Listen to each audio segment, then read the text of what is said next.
Bonjour à tous et bienvenue sur la série de vidéos Les Amanins vous animent. Deux coccinelles font la course côte à côte.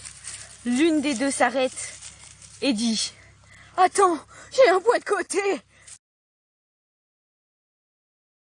Salut. Salut.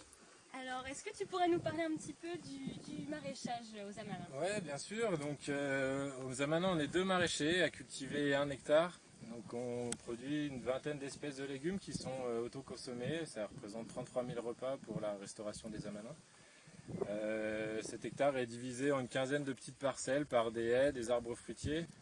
Aux Amanins, on a deux sources qui sont captées dans la forêt un peu plus haut, qui sont retenues dans ce lac de 2000 m3 et avec lequel on arrose la parcelle de maraîchage d'1 hectare par gravité.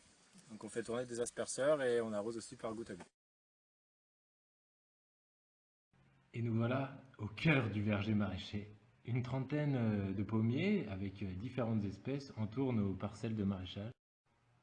Par exemple, sur cette parcelle, entourée d'arbres fruitiers, nous allons semer des carottes, semer des haricots et planter des patates douces.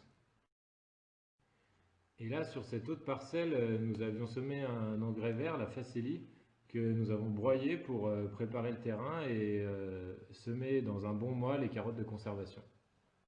Donc là, on a une parcelle ici avec pas mal de cailloux du coup, qui n'est pas vraiment adaptée au maraîchage. Elle était prévue initialement pour du maraîchage, mais là on a planté des plantes aromatiques et médicinales. Et on a également planté du raisin de table. Là, il y a une ligne de raisin de table pour avoir un peu plus de fruits aux Amanins. Là, on a des haies un peu multi-espèces qui ont un intérêt important pour la biodiversité et pour nous, parce qu'on a des fruitiers, par exemple, là on a un cerisier, et qui bénéficie aux oiseaux, également à certains insectes pour la pollinisation. Les serres, en fait, elles nous permettent de cultiver des légumes en hiver et puis d'avoir un peu plus de précocité au printemps. Donc là, on a planté des courgettes et puis on va planter également sans doute des tomates ou des poivrons ici sur cette planche-là. Pour le coup, on met un paillage, en fait, on ne l'utilisait pas auparavant, mais quand on a acheté la structure de la serre, on avait des toiles tissées qui ont été vendues avec, d'occasion. Du coup, on utilise la toile tissée pour limiter l'enherbement, quoi. Donc dans cette serre, on a à la fois une culture de printemps, enfin des bleds qu'on a plantés dans l'hiver, mais qu'on a récoltés au printemps, et là qui sont en train de monter parce qu'il fait vraiment trop chaud. Et là, on a une planche, en fait, de tomates tutorées, en fait, qu'on a plantées un peu plus tôt que les tomates de plein champ et qui vont donner des tomates précoces. Alors là, on se trouve dans la grande serre de 400 m², dans laquelle on a mis des différents légumes, dont certains en association, en fait. Là, sur une planche, on a mis par exemple là, des oignons, des haricots grimpants, haricots plats grimpants.